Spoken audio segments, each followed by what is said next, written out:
Hello everyone. So in today's class we are going to learn composite functions. ठीक है, composite function आपका जो है एक नया सब टॉपिक ऐड हुआ है. फंक्शंस का जो पूरा एक ओवरऑल चैप्टर है उसका जो थर्ड एंड द लास्ट सब टॉपिक है दैट इज कॉम्पोजिट फंक्शंस. ठीक है, ये जो कॉम्पोजिट फंक्शन है ये आपका सीआई सिलेबस के अंदर एक नया टॉपिक ऐड हुआ है, यानी कि जो अब स्टूडेंट्स जून 2025 में सीआईज में अपेयर होंगे ये उनके सिलेबस का पार्ट है. ठीक है, there are few topics, there are few changes that are made in the CI syllabus and composite function is part of the change. Basically it's a very easy and very compact topic. It's not difficult because overall आप देखो functions इतना मुश्किल chapter नहीं है. ठीक है, पहले जैसे आप लोगों ने मेरे साथ जब क्लासेस ली थी तो उसमें आपने functions की पहली क्लास में फंक्शन नोटेशन पढ़ा. फंक्शन नोटेशन के बाद आप लोगों ने सेकंड जो थी उस जो सेकंड सब टॉपिक था that was related to inverse function, जिसमें हमने 3 स्टेप्स में इनवर्स निकालना सीखा था. राइट, उसके फिर हमने प्रैक्टिस क्वेश्चंस किए थे काफ़ी सारे, past paper example book questions किए. नोट्स आपको मिले हुए हैं स्टार्टिंग के सब टॉपिक्स के. Now this is the third and the final सब टॉपिक दैट्स कॉम्पोजिट. ठीक है, अब जो चीज़ नई ऐड होती है ना सिलेबस के अंदर तो एग्जामिनर उसको लाजमी लाजमी अपकमिंग पेपर अपकमिंग जो ईयर्स हैं उसमें डालता है, because we need past papers right for upcoming. जो बच्चे होते हैं उनके लिए पास्ट पेपर्स में ये क्वेश्चंस चाहिए. सो ये क्वेश्चन तो लाजमी इससे रिलेटेड आएगा. ठीक है, और इसको किस तरह से अब हम सॉल्व करेंगे, ये होता क्या है. Composite function is basically a combination, ठीक है, ऑफ टू फंक्शंस.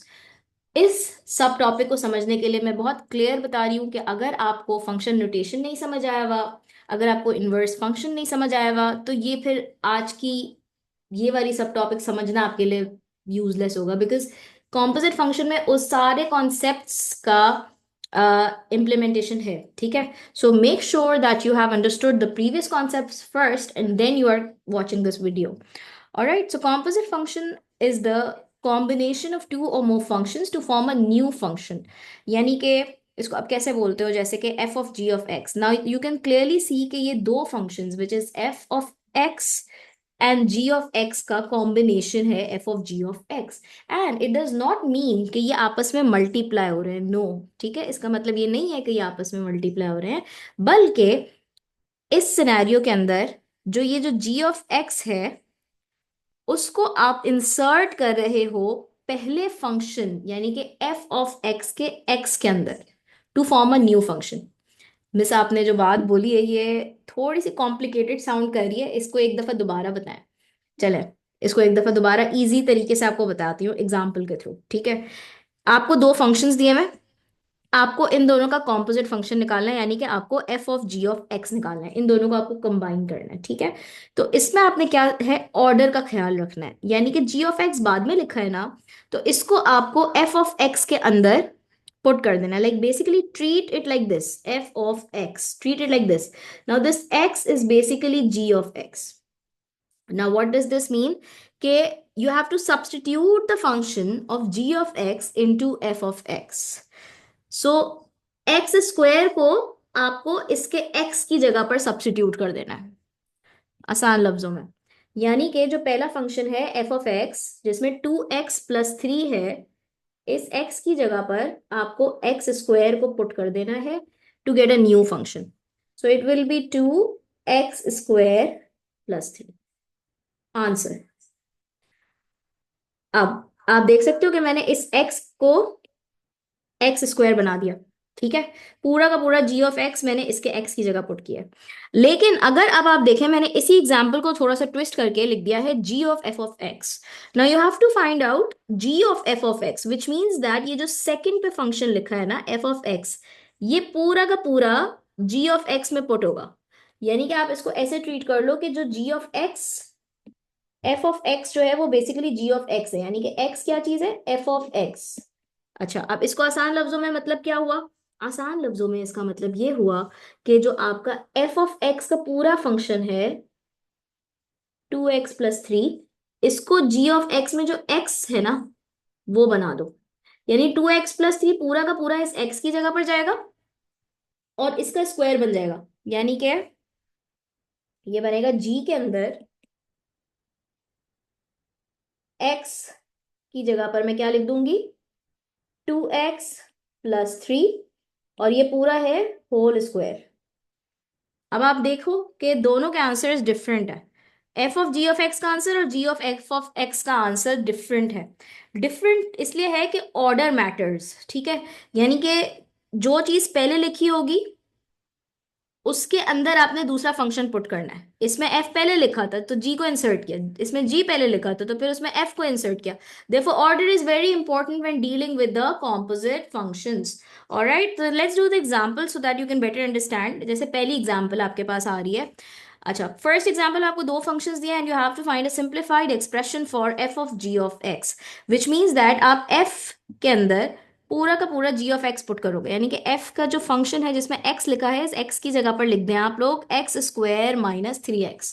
यानी कि ये बनेगा f of ji of x is equals to 2 × x² - 3x। फिर क्या बच गया, देखो एक्स की जगह मैंने लिख दिया x² - 3x, फिर ये लिख बच गया -5 लास्ट में। So this will be, expand करेंगे 2x² - 6x - 5। So that is your simplified expression for f of g of x. Many students ask me कि मिस इसमें हम क्या इसको फैक्टराइज करेंगे, बिकॉज ये क्वाड्रेटिक एक्सप्रेशन है।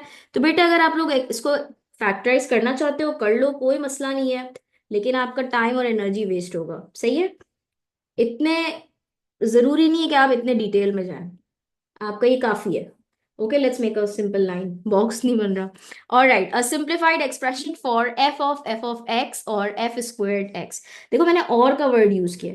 और का मतलब ये होता है कि एग्जामिनर आपको एफ ऑफ एक्स लिख के दे या f²x लिख के दे, means the same thing, right. So it means that simply अब इस सिनेरियो के अंदर आपको जी ऑफ एक्स का कोई कंसर्न नहीं है।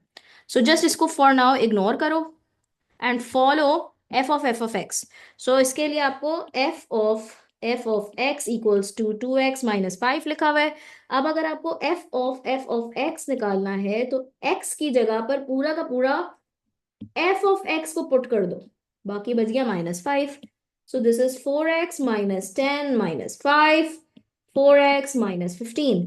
This is the answer for f of x और f² of x, राइट।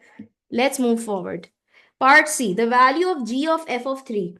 अब देखो ये एक थोड़ा सा डिफरेंट है, इसमें आपको बोला है वैल्यू फाइंड करो, ऊपर बोल रहा था सिंप्लीफाइड एक्सप्रेशंस फाइंड करो, तो हमने x के टर्म्स में आंसर दिया था। यहां पे बोल रहे वैल्यू फाइंड करो, यानी कि number form. You have to give your answer in the numerical value. Now in this how will you solve it, first find out f of 3। बेटे फंक्शन नोटेशन में तुम लोग पढ़ के आ चुके हो f of 3 कैसे निकालते हैं। f of 3 निकालने के लिए आपके पास जो मेन फंक्शन है f of x का, विच इज 2x - 5, इसमें आपने f of 3 निकालना है सिंपली। तो 2 × 3 - 5, 6 - 5 इज 1, ठीक है। सो f of 3 की वैल्यू आ गई 1। अब आपको क्या करना है कि जो f of 3 की जो वैल्यू आई है ना 1, इसको आपको पुट कर देना है जी ऑफ एक्स के फंक्शन के अंदर। अब पार्ट सी के लिए आपके पास जी ऑफ एक्स का जो फंक्शन ऊपर दिया हुआ है, it is given to you x² - 3x, ठीक है। आपको यहां पर जी ऑफ f of 3 निकालना है। f of 3 की वैल्यू आई है बेटे 1, ठीक है। तो अब आप बेसिकली इसको यूं ट्रीट कर रहे हो कि g of 1 आपको फाइंड करना है basically. This is the value of f of 3. So basically you are finding out the value of g of 1 and this is the function of g of x. So if I ask you to find out g of 1, can you all find out g of 1 for me? कैसे निकालेंगे, x की जगह पर 1 put कर देंगे ना, ठीक है। So it will be 1² - 3 into 1, 1 - 3 - 2. That's your answer, ठीक है। आगे बढ़ते हैं। Try yourself B. Now try yourself, you have to solve on your own, right? आप क्या करेंगे, आपको आई वुड सजेस्ट कि सबसे पहले आप लोग 7 मिनट्स का टाइमर लगाएं अपने पास। और 7 मिनट्स के अंदर आपने लाजमी इसको पूरे को सॉल्व करना है, ठीक है। ये कॉम्पोजिट फंक्शंस है, पहले आपको g of h of x निकालना है, फिर h of ji of x, फिर आपको पार्ट 3 करना है, ठीक है। पार्ट बी में हो सकता है अभी आप शायद थोड़ा सा स्टक हो जाए, बट लाजमी लाजमी ए पार्ट तो हो ही जाना चाहिए, ठीक है। तकरीबन 6 मिनट्स 7 मिनट्स तक आपका लाजमी लाजमी ए पार्ट हो जाना चाहिए, if you have understood the concept that is given to you right now, right. Practice करो, कोई बात नहीं अगर गलती होती भी है, but do try it out on your own. Pause the video for 7 minutes, solve the question which is showing up on your screen right now, and then I will discuss it with you guys so you can tell your answers and you can check it step by step.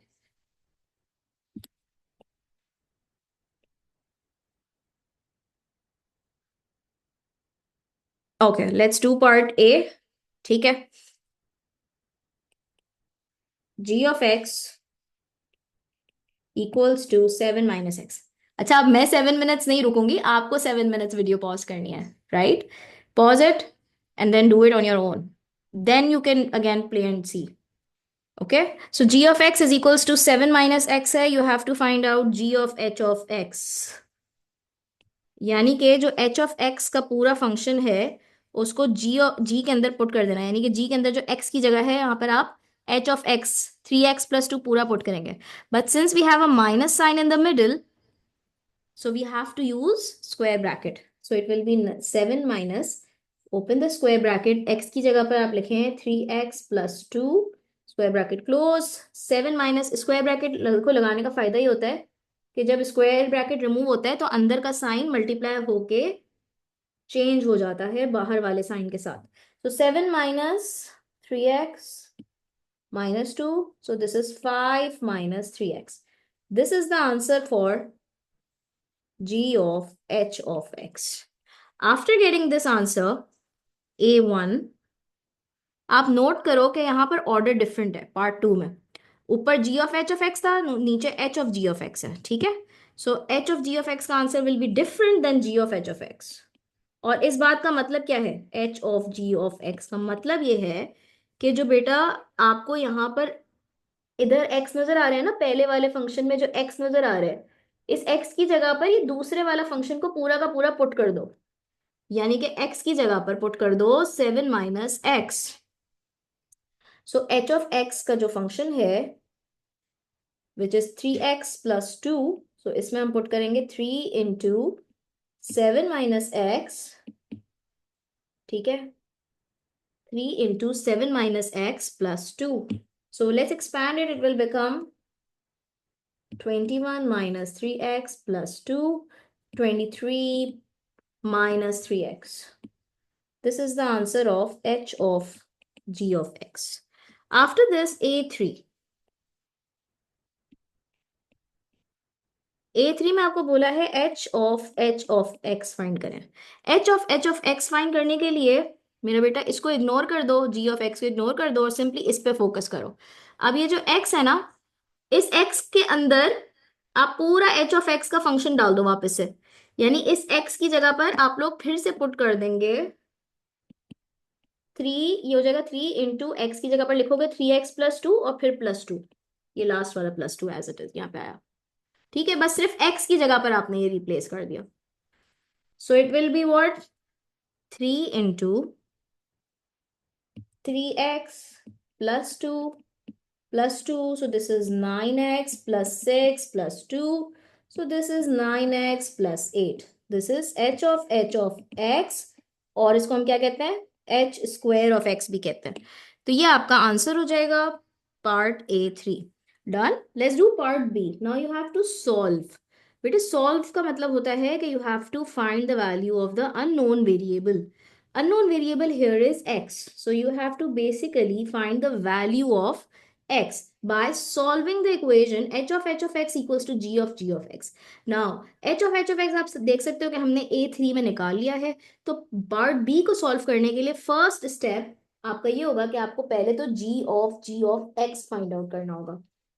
g of x find करने के लिए h of x को ignore कर दो and just focus on g of x। g of x is 7 - x, so if you have to find out g of x, So for g of x, you have to do what? In place of x, you have to put 7 minus x again. पूरा का पूरा g of x का function इस पहले वाले function के x के अंदर पुट हो जाएगा. तो 7 माइनस x की जगह पर हम क्या लिखेंगे? 7 minus, open the bracket, 7 minus x. So 7 minus x, open the square bracket and flip the sign inside the bracket. X, 7 and 7 gets cancelled, so g of x is equals to x. अब हमें क्योंकि solve करना है किसको? हमें solve करना है h of x is equals to g of x को. So h of x हमने निकाला था 9x plus 8, सॉरी, ये हमने निकाला था बेटे 9x+8, और ये हमने निकाला x. अब बेसिक एल्जेब्रिक जो आप लगाते हो, एल्जेब्रिक एल्जेब्रा, उसको लगाओ और x की वैल्यू फाइंड कर लो.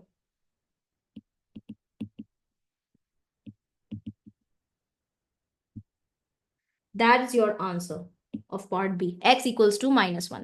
Now go through the entire question. अपनी वर्किंग मेरी वर्किंग के साथ टैली करो, अपने स्टेप्स मेरे स्टेप्स के साथ टैली करो, आंसर्स मैच करो.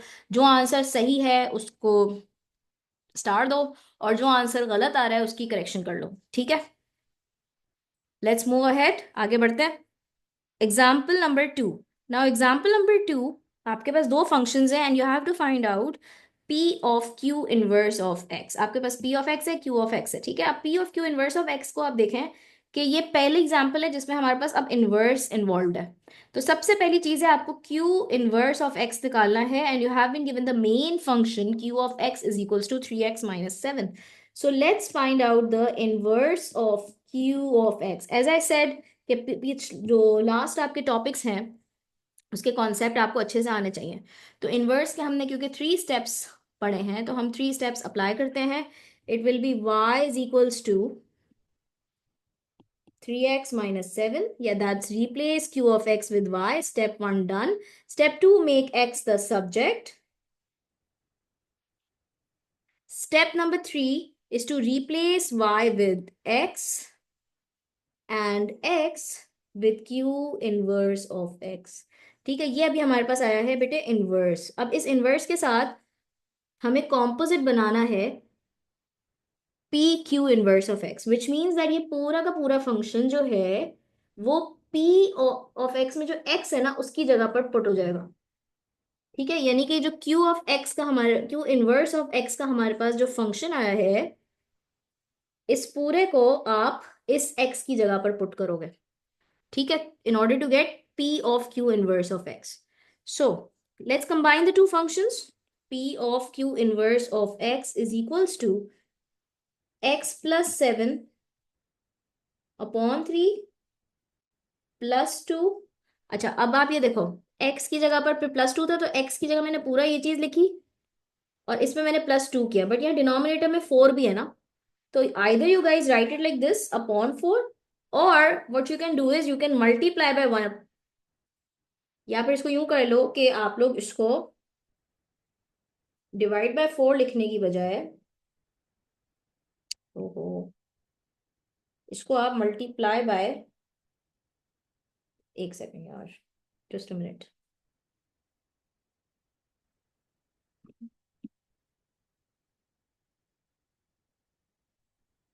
ऐसे आप डिवाइड बाय 4 भी लिख सकते हो, या फिर आप इसको मल्टीप्लाई बाय 1/4 भी डायरेक्टली कर सकते हो. ठीक है, both means the same thing. So it will B, LCM ले लो यहाँ पे, ये हो गया 3, ये हो गया x प्लस 7, यहाँ पे डिनोमिनेटर में 1 है, यहाँ मल्टीप्लाई बाय 3, यहाँ multiply by 1, 2 3s are 6, multiply by 1/4. So this is x plus 13 upon 3 multiply by 1/4, which is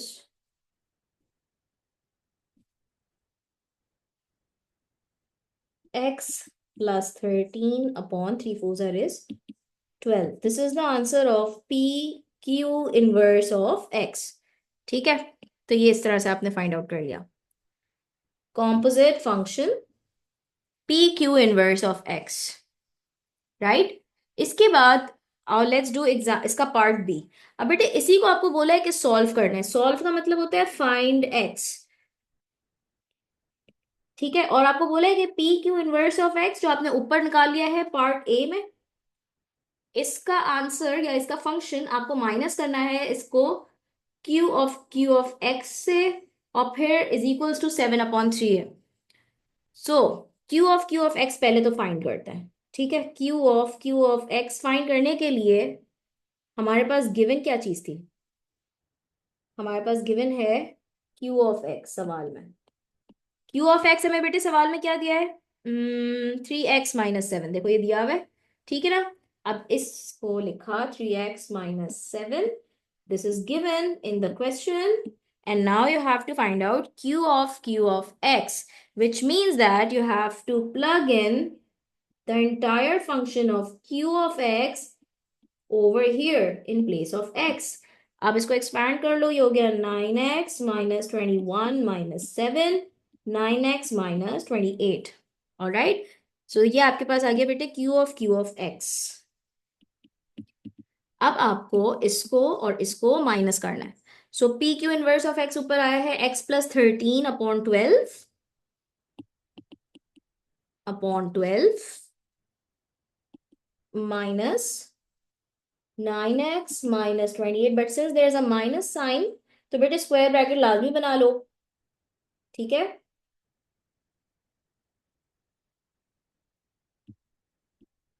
is equals to 7/3। So आ जाओ x +13/12। देखते जाना, ये थोड़ा सा डिफरेंट क्वेश्चन है। इसमें ना मतलब बहुत सारे बच्चे ये भी कर लेते हैं, क्यू ऑफ एक्स निकाल लेते हैं, लेकिन when it comes to subtracting तो यहाँ पे माइनस प्लस का मसला आ जाता है। इसीलिए स्क्वायर ब्रैकेट बनाया है ताकि जब आप इसको एक्सपैंड करो, माइनस को रिमूव करो बेटा, तो ये प्लस साइन बन जाए। ये हो गया 9x + 28, ठीक है। ये गलती हो जाती है बहुत सारे बच्चों से, या फिर बच्चे बहुत सारे कंफ्यूज हो जाते हैं कि इसको किस तरह से सॉल्व करें, because you have to solve it, right, you have to find X. तो आप एक्स निकालने के लिए एलसीएम ले लेंगे, और 9x + 28 है, इसके नीचे कुछ भी नहीं है, सही है। तो मैथ्स में जिसका कोई नहीं होता उसको कौन होता है? 1। सही है, 12 और 1 का एलसीएम क्या हो गया? 12। इसको मल्टीप्लाई बाय 1 किया पूरे एक्सप्रेशन को, और इस पूरे एक्सप्रेशन को बेटे मल्टीप्लाई बाय 12 कर दिया। तो ये हो गया x +13, ठीक है। इसको मैंने पूरे को 1 से मल्टीप्लाई किया है, और बाकी दूसरे को मैं पूरे को 12 से कर रही हूँ। -12 9 is 108x, and 28 times 12 is 336। So that's +336 is equals to 7/3। Now next we have is all right, so this is x +13। Directly ऐसा ना करें कि यहाँ से ब्रैकेट हटा दें, एक सेकंड। ये ब्रैकेट हटा देंगे तो लाइक टर्म्स ऐड सब्ट्रैक्ट हो जाएंगी, हो जाएगा -107x, और 336 + 13 will be 449। No sorry sorry sorry, 349,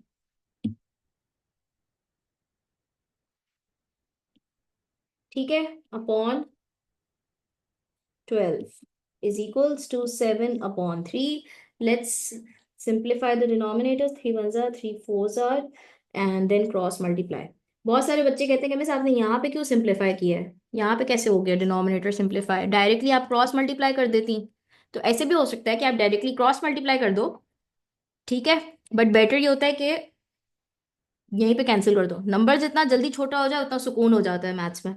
so -107x +349 equals to 7 4s is 28, and then -107x is equals to 28 minus 349। So -107x is equals to 28 minus 321, ठीक है। माइनस माइनस कैंसिल हो गया, सो x is equals to 321/107, so that is 3, right? So that's your answer, x equals to 3। Now the entire solution is on your screen, just copy it down, और अगर कोई भी step में problem आ रही है तो एक दफा दोबारा से री वॉच इट, रिवाइंड करो पीछे और फिर रीप्ले करके दोबारा से देखो। But it's basic algebra. Main चीज थी ये फॉर्मेशन। जब आपने इसको फॉर्मेशन इसको सीख लिया ना कि इक्वेशन कैसे बनानी है, तो बाकी तो बेसिक अलजेब्रा है जो आप पहले बचपन से पढ़ते हुए आ रहे हो, ठीक है। अच्छा, इसके बाद आ जाओ next question. P1, f of x is equals to 8 power x and g of x equals to x upon 3. Express the function f of g of x in its simplest form. So now you have to plug in g of x in the function of f of x. So g of x का पूरा आप f of x में डालो, तो आप लिख दो पहले ही स्टेप में f of g of x is equals to, जो चीज पूछी होती है वही आपने लिख दी। उसके बाद आपने क्या किया कि इस x की जगह देखो, इस x की जगह पर आपने पूरा x अपॉन 3 को पुट किया, तो ये हो गया 8। x की जगह आपने लिखा x upon 3। Now what you have to do is you have to find out the function in its simplest form. So simplest form का मतलब है x के टर्म्स में आंसर देना है। You have to give your answer in terms of x. उसके लिए आप क्या करोगे कि ये जो बेस है ना, इस बेस को ऐसी पावर के साथ बना दो कि ये वाली पावर और ये वाली पावर कैंसिल ऑफ हो जाए। लाइक यहाँ पर आपके पास x अपॉन 3 है ना, तो 3 और 3 कैंसिल हो सकता है, तो इसलिए यहाँ पर 2 क्यूब, और वैसे भी कोई और ऑप्शन भी नहीं है ना। 8 है तो what is 8, it's 2 cube, right. So cube से क्यूब कैंसिल हो गया, एंड यहाँ पर इंडिसीज का भी लॉ है ये, ठीक है। So that's 2 power x, f of g of x equals to 2 power x. This is the simplified expression for f of g of x. All right, last example that we're doing is example number 4. Now this is a different example. Why? Because चीजें तो वही हैं। Composite है ऊपर दो parts में, फिर आपका इनवर्स है, और फिर again you have the composite involving inverse. But इसमें रूट्स इन्वॉल्व हैं, ठीक है। जब रूट्स इन्वॉल्व होते हैं तो चीजें थोड़ी सी कॉम्प्लिकेटेड हो जाती हैं, बट ट्रस्ट मी, इसमें आपको मजा आएगा, क्योंकि चैलेंज नहीं होगा तो चैलेंज के बगैर मजा नहीं आता, है ना। तो let's do this one. F of X आपको दिया हुआ है 100 minus 2 under root X, and G of x is 9x squared. Now you have to find out F of ji of X. So F of ji of X find करने के लिए F के अंदर, यानी कि जो पूरा एफ है उसमें एक्स की जगह पर plug in 9x squared, right. So F के फंक्शन में एक्स की जगह पर आप क्या लिखोगे, 9x स्क्वायर। सही है। अब इसको फर्दर सिंप्लीफाई करना है। अब सुनना गौर से बेटे, ये जो अंडर रूट के अंदर 9x स्क्वायर है ना, इस बात का मतलब ये है कि ये जो अंडर रूट है वो 9 के साथ भी है, और ये जो अंडर रूट है वो एक्स स्क्वायर के साथ भी है। तो अंडर रूट 9 हम सबको पता है कि ये 9 is a perfect square, it will become 3। लेकिन ये अंडर रूट और ये स्क्वायर कैंसिल हो जाएगा और ये बन जाएगा x। सो फाइनल इसका आंसर क्या होगा, 3x।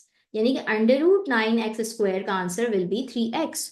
So this is 100 minus 2 multiply by 3x, so 100 minus 6x।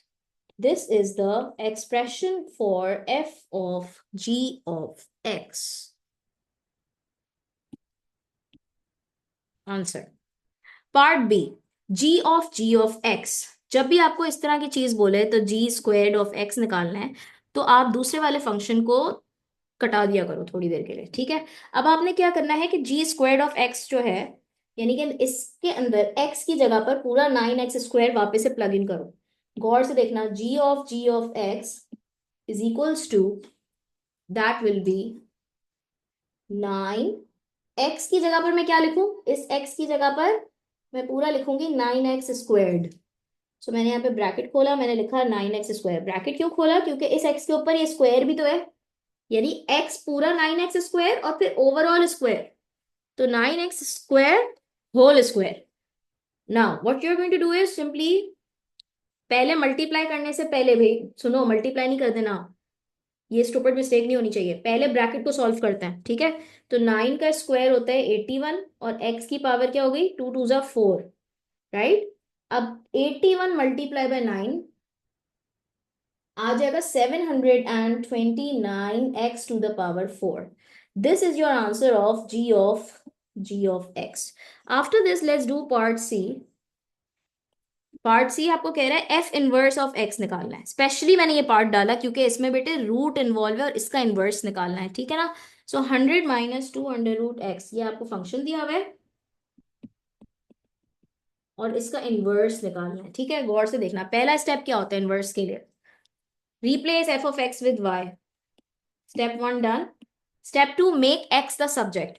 Now many students what they do is, मैं जब कहती हूँ ना कि एक्स को सब्जेक्ट बनाओ, तो बहुत सारे बच्चे कहते हैं कि मिस इसका मतलब है कि एक्स को अलोन करना है and it should be positive. दो चीजें होती हैं, it should be alone and it should be positive. Subject बनाने का मतलब ये होता है।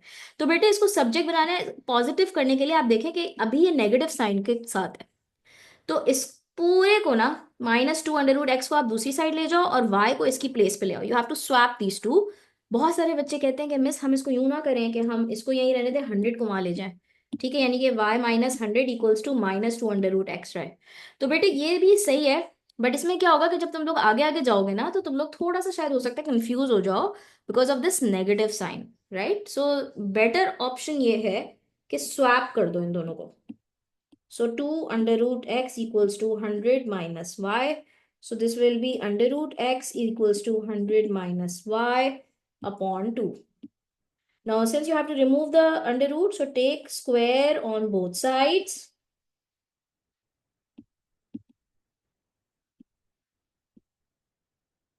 This and this gets cancelled. So x equals to, ये हो गया 100 minus y the whole square, और डिनोमिनेटर में 2 का स्क्वायर मैंने अलग कर दिया विच इज 4। अब second step done. Third step, replace x with f inverse of x and y with x। So that's your inverse. सो ये आंसर है आपका बेटे पार्ट सी का, ठीक है। ये आपका आंसर क्या हो गया, पार्ट सी।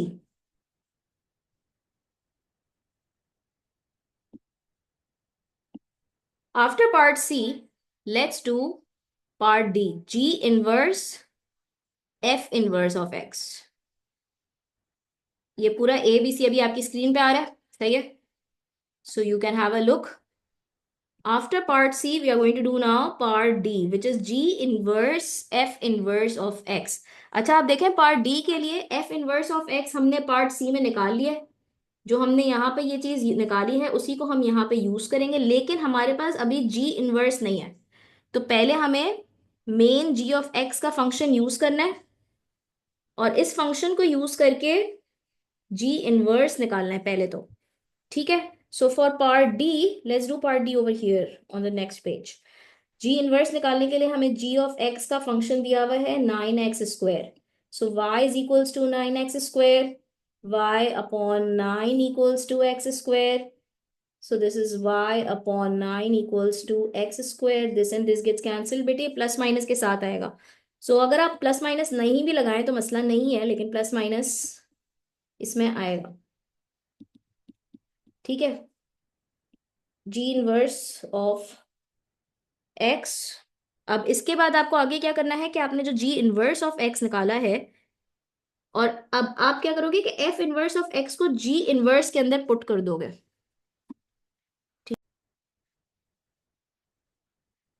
ऑलराइट, सो आ जाओ पुट करते हैं। एफ इनवर्स हमारे पास जो है इसको ऐसे करेंगे, इस पूरे के अंदर एक्स की जगह पर हम रखेंगे 100 minus X the whole square, और ये डिनोमिनेटर में क्या है 4,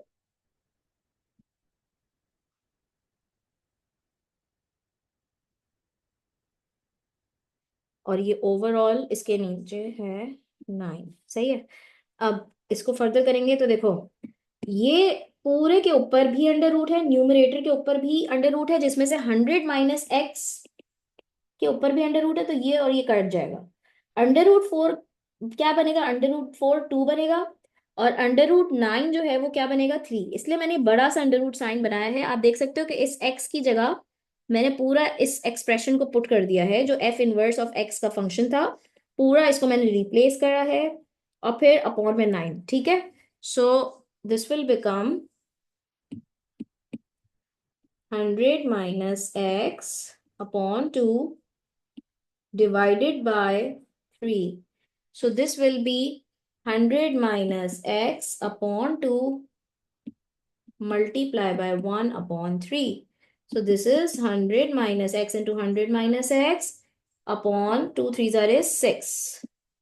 So this is G inverse of F inverse of x. ठीक है, ये आपके पास आंसर आ गया बेटा। अब इसके बाद अब हम कुछ करते हैं example questions, that's from your book. ठीक है, बट मैं आपको रिकमेंड करूंगी कि जब आपने इस पार्ट डी को पूरा कंप्लीट कर लिया है, इस पार्ट डी को कंप्लीट करने के बाद आप लाजमी बेटे क्वेश्चन नंबर 1 खुद से ट्राई करो। ये आपकी बुक का क्वेश्चन नंबर 1 है, exercise 8.5। Question 1 is easy now. अभी जो जो चीज़ें आपने सीखी हैं वो आप अप्लाई करो इसके अंदर, अपने आंसर्स आप चेक कर सकते हैं। आफ्टर दैट क्वेश्चन नंबर 2 जो है वो मैंने आपको अपनी एग्जाम्पल में ही अभी ऊपर करवा दिया है, ठीक है, बुक का। तो अब बेसिकली स्टार्ट करेंगे बुक के जो क्वेश्चंस हैं वो हम क्वेश्चन नंबर 3 से। ओके, सो ऊपर जो है वो सारी चीज़ें आई होप आपको क्लियर हो गई हैं। हमने 4 एग्जाम्पल्स इसकी कर ली हैं, हर एग्जाम्पल दूसरी एग्जाम्पल से डिफरेंट थी। All right, let's start with the book questions now. In the next video,